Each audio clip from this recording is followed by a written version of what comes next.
everything we do with a conscious or subconscious desire to feel something. Mm, When you put together a podcast, mm-hmm, you want to feel something. mm-hmm, When you have so many listeners, when you make this impact, when you mm-hmm. grow it in a certain trajectory, Even just in the interviews, even right? in just in the interview, Mhm. you Yeah. feel something. There is Mhm. some emotion in you Yeah.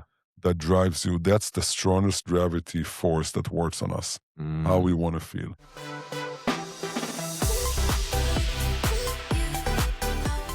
Welcome to Extraordinary Stories. I'm your host, Forbes, Shannon, with me today.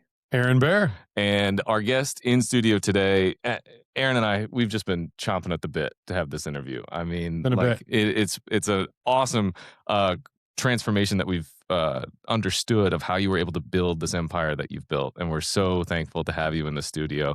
I don't want to give too much away in the introduction because I think it's going to come out in the conversation. Amir Glogau, thank you for being here. Thank you. Thanks for having me. So, Amir, you were nominated by Aaron. Let's start there. How you guys know each other. Then we'll kind of get into your professional background, but also to understand what makes you such an extraordinary entrepreneur. No, thank you. So Aaron and I met, I think, 15 years ago? Yeah, it's been a long time. It's been a while. it's been a minute. Yeah, it's been a minute.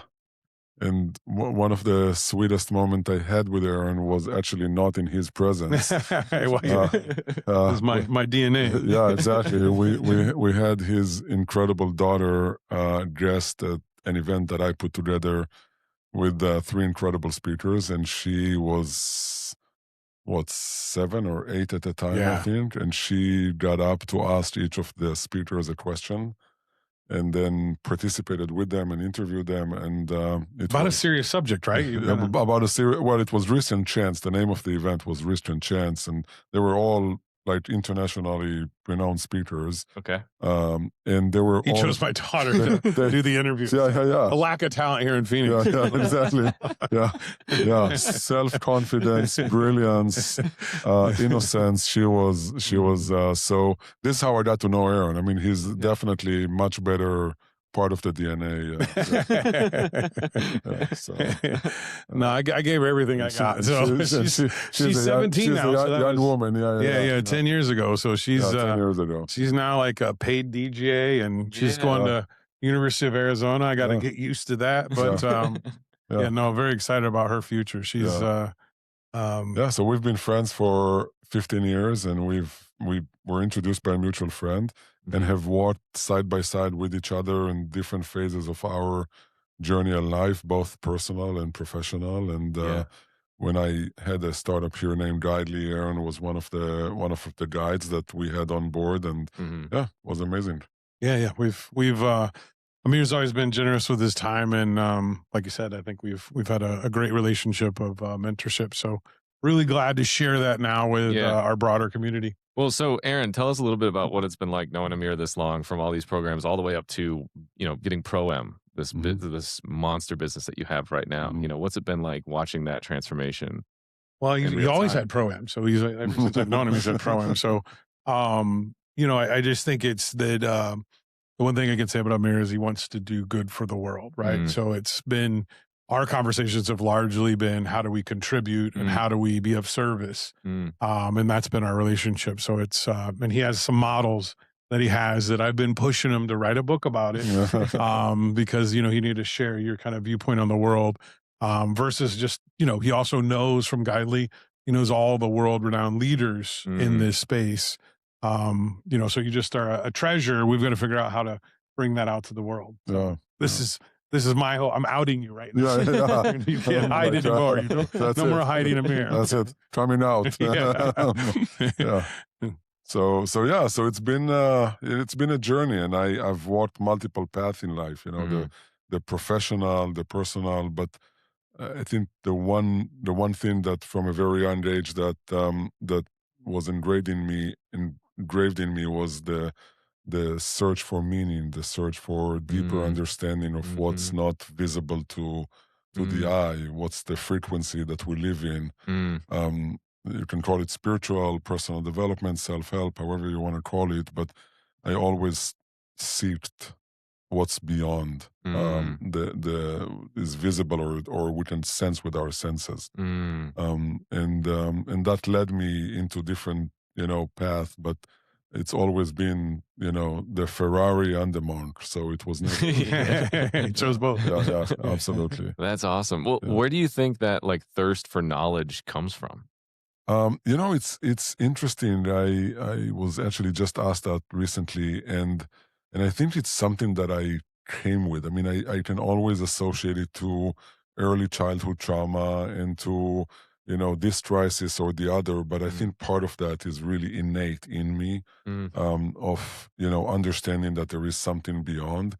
And by having that, attracted different people who solidify that, or books or inspirations that just continue to fuel that drive, and they keep showing up still. Are you still amazed when they show up, or? Yeah, no, I mean, I am, and then I say, what did you expect? And it's like, it's like, yeah. So how do you share that with the world, like that belief system that whatever you put your mind to, kind of you attract to? Because I've seen you do this. Anytime you've ever presented a problem to me before we were ever able to meet again, it was solved because you like literally put it out there and say, let's just, how do you share that? I talk to people like you, and I trust them to pass it forward. I'm out there telling everybody your problems.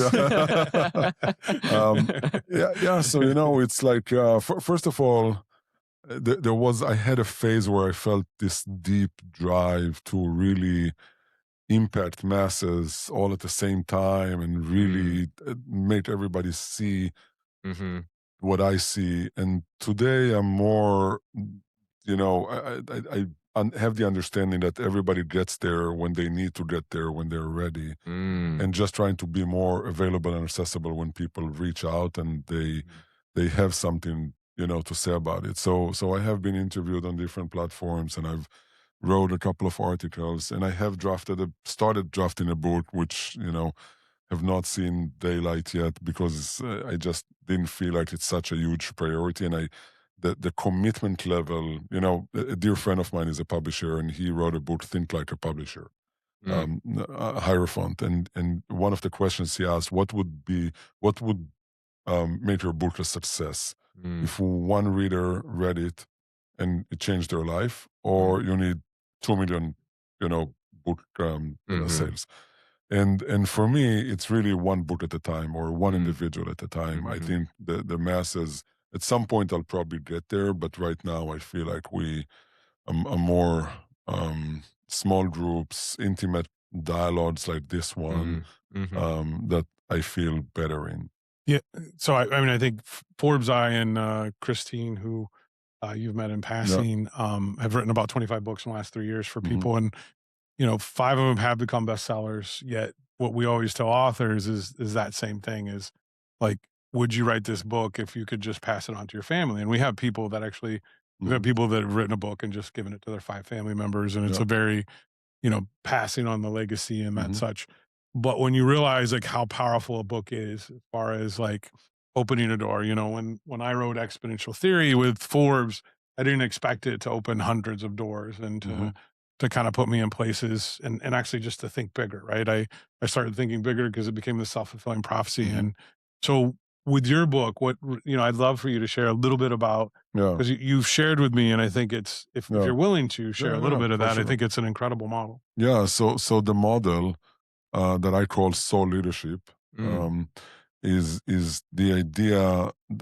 Maybe I'll take a step back and say how it came about. So a dear friend of mine kept asking me about business turnarounds that I've done in life, and this has been throughout my career. I've done 14 successful business turnarounds, and have been, reached out and talked to people about, how do I do this? How do I do that? And he kept pushing me to formulate it in a way that I can pass it forward to others and communicate it in a different way, and create a narrative, right?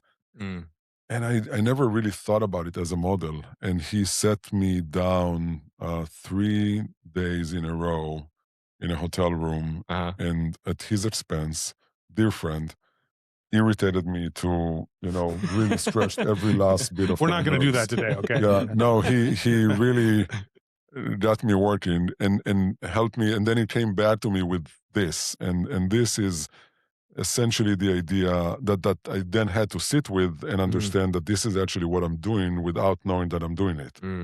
So the idea is that when we have and I'll talk about it at a high level and then maybe drill down. Okay. When our emotional intentions, when our choices and our actions are aligned, we operate from a higher level that I choose to call it soul, but you can call it whatever you want to call it.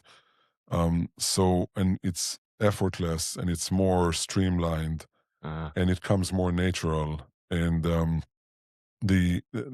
one of my recently became friend Jay Hendricks, who is an author, published The Big Leap and others, talks about it as the genius zone. It's and he describes the genius zone as when you do something that somebody looks at you from the outside, seeing you do, they say, "Wow, how do you do that?" And you say, "Oh, that's easy. Actually, I get energized when I do that." So that's, for me, that's the soul leadership, when we're self-led in IFS, language, in Ditch Schwartz No Bad Parts book. That's where we have all of those elements aligned. And emotional intention for me is the most important piece, because everything we do with a conscious or subconscious desire to feel something. When you put together a podcast, you want to feel something. When you have so many listeners, when you make this impact, when you grow it in a certain trajectory, even just in the interviews, even right? just in the interview, you feel something. There is some emotion in you that drives you. That's the strongest gravity force that works on us. How we want to feel. How we want to feel. It's great when we think about it in terms of joy. Oh, I want to feel this, right? Yeah. But that also helps us take responsibility for when we feel frustration and disappointment and heartbreak and anger, because there is a part in us that wants to feel that. Yeah. And we just don't want to own that part. It's easier to own, I want to, going back to the Ferrari, I want to buy a Ferrari because that's going to make me feel limitless and powerless and whatever, right? So why don't we feel limitless and powerful, not powerless, without buying a Ferrari? Can we really step into that emotional state right now? I like the accountability piece on, like, it makes you accountable to admit, I did want to feel angry at that, you know? Like, when you were really figuring out how this worked, how did you emotionally, like, how did you understand the power of the emotion, and, like, how did you get the I alignment? still get angry, disappointed, and I mean, don't get me wrong. I'm not different than any one of your audience, in the sense that I still get those emotions, and it takes me, sometimes longer, sometimes shorter, to say, "Well, wait a minute, why did I needed this right now?" Right? I mean, what part in me? Maybe explain a little bit, because our listeners, I know most of them aren't going to know IFS. Maybe talk about your relationship with Richard Schwartz, and just what that means to you, and why you've chosen as one of your paths to learn. So a few years ago, my dear friend Gabby Bernstein connected me and introduced me to IFS. Stands for Internal Family Systems, not in the traditional sense of family, but our different parts, internal family. And essentially, the parts in us that runs us. If you think about, entrepreneurs here, right? So board of directors, who's the board? Okay. That sits our internal board. The board inside us. The board inside us. What's the name of the movie? The Inside Out. Inside Out, right? I mean, the same dynamic. Okay. So who is the voice that I'm hearing, and what are the parts that are active in me? And he essentially defines three parts that are protectors. One is called the managers, those who, through control and the checklist, the schedule, the managing others, managing circumstances, get safety, right? And the second part is the firefighters, those who, through drama and helping others and helping Price management. When I met you, you had a lot of firefights. Right? He's not wrong. That's the second protectors. And the third are all the exiles, all the emotions that we just don't want to feel, and we suppress them. We don't even manage. We don't even firefight. We just put them down, typically in our lower back or hips area, and we don't acknowledge them. And those are what he calls the clouds, and above the clouds is big sky. And big sky is the capital S self, as he describes it. And the idea is to identify what are the parts that are managing us in our day-to-day and gradually integrating them into ourselves so we can be more present, have more what he calls self-energy. And self, capital S self, has certain characteristics that he describes in 8 C's and 5 P's. And the 8 C's include curiosity, creativity, calm, compassion, courageous, etc. The P's are powerful and presence and playful and persistent. You put me on the spotlight, literally. But the idea is essentially identifying those the protectors that runs us, and then gradually integrating them and bringing them in. Most of those protectors, by the way, if you age them, they're single-digit age in this life of ours, and they have been created so that we don't feel a pain that we felt at that phase in our life. So once you integrate them and you're able to then hold them closer and protect that little boy in us, then and provide him what he needed then and could receive, and now as an adult I can provide him. Then we can tap more into our self energy. So going back to soul leadership, so how does IFS and all that fit into your model? Yeah, so the idea of I go back to, for a second, you talked about accountability. I want to tap back into accountability because choice has an even bigger accountability component, and I'll connect that to IFS. Choice is, for the most part, if I had to break it down, is the question: does it happen to me or for me? Right. So if I choose to look at it as it happened for me, that makes me accountable. I intended to feel that way, and not only I intended, I needed to feel that way so I can benefit from it, right? So it happened for me so that I can transform, integrate, embrace whatever that is, and that part really makes us connect to the different parts. So if a part in me wants to feel anger, right? Talk about emotional intention, because that's where I feel that I get the most attention, that's where I feel I get the most value, that's where I feel I can affect change, then that's a part. When I start working with that part, and that part can settle in, then other parts come online. So it's a gradual process. Does that make sense? Yeah, for sure. Well, and your soul model. So how do you have a whole model that kind of creates this? So I go back to that, and if you think about working with leaders, then you really want to ask them what makes you, why are you starting this business, or why are you working for this company? What are you hoping to? So paycheck is great, right? Paycheck or building wealth, that's great. And I can tell you from having in my circle enough people with enough money in their lives, that's never great. When you work for money, doesn't matter how much money, it will never be enough. Never. If you are unable to tap into your value system, unable to tap into your own core, essence, if you will, then nothing that you'll do will ever feel enough. So I think the idea is really to be able to dig into how do I really want to feel in the world and carve myself a path to get there. And then choices. And then the action component I divide to 2 different parts. One is finding it, I call it method and discipline. So finding the right method that fits me. So if you talk about workouts, if you had me go do marathons, I can probably train for it for 2-3 days maybe and be done. Sure. Because it's just not what drives me. Yeah. But if you have me do other practices, whether it's yoga or Pilates or mobility, workouts, more my style, that I can do now. Once I do that, I can do with more discipline. Yeah. Right? With and anything we do with discipline, as you know, we can become really good at.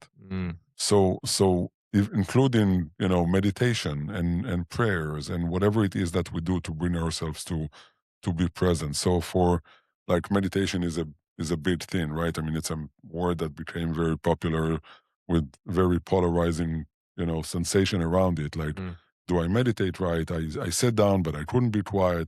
I did feel that. I didn't feel that. So if you remove all the judgment and think about what meditation is, for me, it's to be present with. Right. So for me, it's the ability to be present with another, to be present with myself, with how I feel. And that can be done walking, can be done. We can sit here and meditate. We can meditate in different ways. Meditation is like, I credit that to keeping me sane. And I do the walking meditations. And it's, just like what you said, like just be, because it gives me an extra pause later. If I meditate early in the day, later. Like the thing that I always would do is I would make the joke at the wrong time. I meditate now and I can see it. So if I still choose to do it, it's on me. Like that extra moment of reflection. I totally get the power of that. Amir, obviously you've gone down this rabbit hole further than most of the world. What drove you to that? What gave you the motivation and discipline to kind of keep learning and obviously attracting the people you have in your life? What brought you to this moment here? You. Oh, okay. Oh, me. Thank you. Physically. You guys invited me, so I always say now's the most important moment in your life. So now there is no right now it's all about being. But no, in the fact that you've learned so much and you've kind of been disciplined about even creating a company around this and surrounding yourself with the world's leaders in this. What drove you to create that? Yeah, I mean the understanding that I wanted to be a vessel to make available things that I had access to, that I know so many people could benefit from and don't have access to. Again, at their own pace, at their own time. I think, that inner clock. Thich Nhat Hanh, who developed walking meditation originally, always talked about this inner pace, the rhythm, the tempo, the listening to your inner pace. So the timing of something we say may be off to someone else and maybe right at the same time to someone, or for yourself. So tuning into, that rhythm. It's like the piano. What do you call the device that tunes the piano? The piano tuner? Piano tuner, whatever it's called. I don't know what it's called. But it's like listening to this, the drum. The metronome. The metronome. Oh, see, there you go. So look at us, three boys that never played piano. No kidding. But metronome, that if you think about it, that beat. So for me, listening to that beat and being tuned to what I'm being called for is really what there is no. The idea of you can facilitate drive change in two different ways. One is push for it, and one is let it. Right? I mean, and I think I have a decent balance of both. I allow things to come to me, and they show up.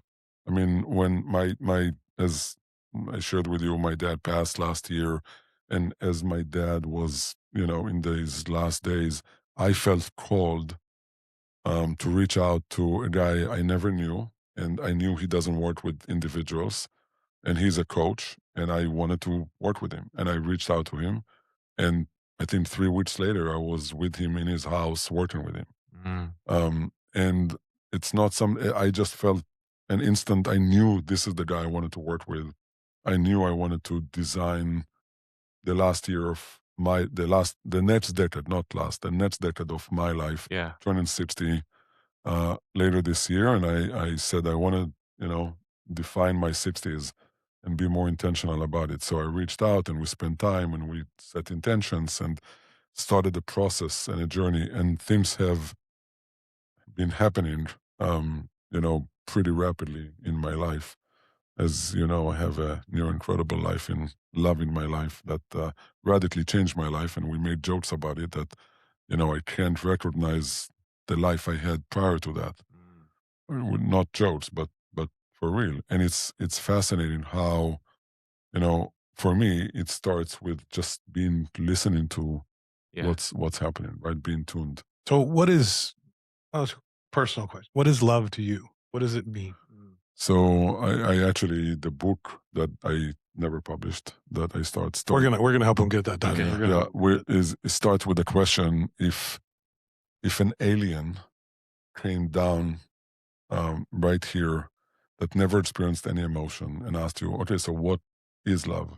And you're a little bit of an alien, right? I mean, Well, we all are. Yeah, absolutely. Dude, does anybody belong? Yeah. So came down and asked you, what is love? Word that is not an emotion. How would you describe it? Do you have? I'm happy to answer, but do you want one word? Quick, first thing that comes to mind. Peace, trust. Yeah. So for me, it's connection. For me, it's connection. When I feel connected to someone, then I feel expansion. I feel a flow of energy. I feel a rhythm. There's just and then the name of that book is The Grid. I started more than one, by the way. But anyway, so that's the idea. For me, it's connection. And when if you think about the grid or pipes, or there are smaller connections, there are bigger connections. There are certain that apply just for this aspect in life, certain that apply just for this aspect. And then there are those who take over my life, and lucky me. Lucky you. Well, tell us about this new chapter that you're building. Like, I mean, obviously now we want in. I mean, I gotta design the next 10 years of my life. Yeah. So I go back to the foundations of soul leadership for me. Okay. How do you want to feel? Right. So there is Same Day Hendricks that I have been working with, have a phenomenal book. It's The 5 Wishes, that is far less known than The Big Leap, but I think it's just as profound as The Big Leap. And it's the thought process of how do you want to feel when you die, like on your deathbed, and what would make you feel successful. So the journey that he started with me was actually asking me about my dad. Do I feel like his life was a success? And then obviously what would be success for me? And a big part of, success for me is intimate relationship, like building this spiritual partnership, as, my friend Gary Zukov calls it, that really builds a unit that is cohesive, that can create and influence generations past, generations future, and its existing family unit. Yeah. So that's what I'm building. And, that's on the personal life, on the business life. It's really creating abundance of not just financial, but abundance of experiences for the people around me that can all feel fulfilled and joy and in creativity as they, work day in and day out. So, yeah. Wow. So you got my head spinning. You took me to my deathbed right there. I was like, what do I want to feel? I want to feel joy. Okay. So as soon as we say deathbed, we start feeling sad, right? There is like a social automatic, I want to go out in a smile, with a smile. Yeah, that's now, do you think we go out? Because I had this. No. I think we're energy, right? We're energy. We're soul, but Christine said this. I don't know if I should say this on air, but she said, I'm going to say it on air. She said, a poor thought is, or wait, what'd she say? She said, a poor person's thought is whether our energy lives or dies, or whether we die, because our energy all exists. And it's this idea that we're bigger to that, what legacy, I guess, and maybe that's part of this conversation is as you talk about this feeling, obviously you have your daughters, you have, your company, the love of your life, you have all these different things and people counting on you to be you. What does that mean in your legacy? What does that mean Mm, in bigger than you as your energy transpires, at your deathbed? If Hmm. you think to there, what do you think beyond that? Because you're creating that every day by Hmm. offering the joy and experiences and love and making people feel a certain way. What does it mean? What do you want them to feel afterwards? Or Yeah. have you ever thought of that? Absolutely. So, first of all, I subscribe to the program that this is not the end. I subscribe to the program that life is the shortest chapter in our story. mm, And I feel like there is, we exist in one form or another, before and after, and we can get hyper philosophical around it. And I don't, but I do want, you know, people to. I feel like I want to leave a legacy that brings them into their own power, into their own mm, joy, into their own connection to themselves, and maintain that very thin line with the energy or the essence.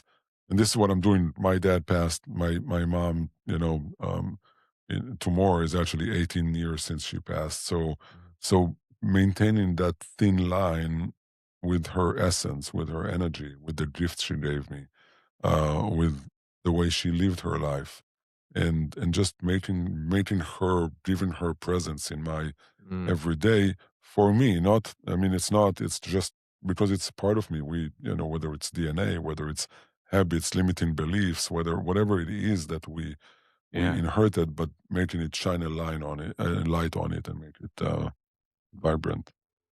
So all that's brought you to here to this moment Yeah. where if you were to look at the next chapter, Hmm. as you define this, what is the impact that you yourself, like, what are you looking for? What gets you out of bed every morning to go create? Because you're always, to me, is, there's a lot of consumers out there, but you're a creator, meaning Hmm. like you create things, you build things.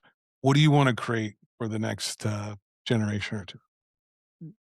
I don't have a clear, a tangible.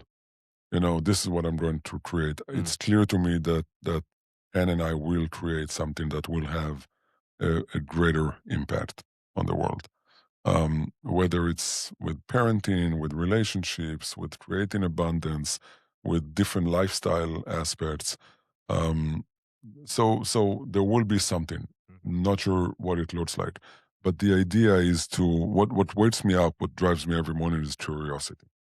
mm, Is really the ability to listen, to tune in, and to, okay, what's about this day? What am I here? There is in we say one of the prayers we say every night is the prayer from A Course in Miracle. I don't know if you're familiar with the book A Course in Miracle. I obviously highly recommend. Is and it says, God, show me where to go, show me what to do, show me what to say and to whom.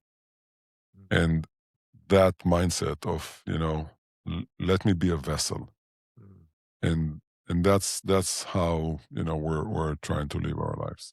You just made this interview so much more important. God sent you here Oh yeah. Yes. today. Yeah, I absolutely. even ran into him, Yeah. Yeah. with this interview just got Weirdly enough. weirdly, oddly enough. Mhm. Yeah. So, Yeah. Mhm. no, that's so powerful. So you do this and then do you wait for an answer or do you wake up with the answer?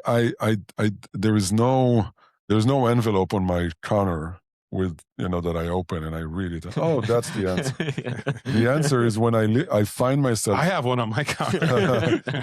The answer is when my energy takes me to a place and I say, oh, that's why I'm here. Mm, Oh, that's why I'm here. That's mm, why we're here. That's mhm, that's what. Yeah. I think one thing just to like in my own personal story in the last couple of weeks is I think just being, like we're human beings. And I used to have this kind of complex model of like, have peace with the past, let it go, have love for the present, right now in the presence is and just let it be. And then I had, don't have zero limitations on the future. Just let it unfold. And I realize is like all this other noise is like, it's really just be. Yeah. Because if you're just being in this present moment and you're not like reliving the past, or you're not projecting on the future something from the past, then you realize is that you start to become aware of all the opportunities around you, including our relationship and the many different ways that we've crossed paths. But that to me is something that I've been practicing literally just, and you said it, we haven't had that conversation, but like every morning I wake up and I'm like, okay, today I'm just going to be. And then I run into you. I'll probably see you later tonight. So, you just realize is that we're connected to the capital S. What you'd say is, everything. Everything is a mystery, and it's like living into that is the curiosity and excitement, and the love of life, and it's what gets me out of bed. And I thought your answer was just absolutely beautiful.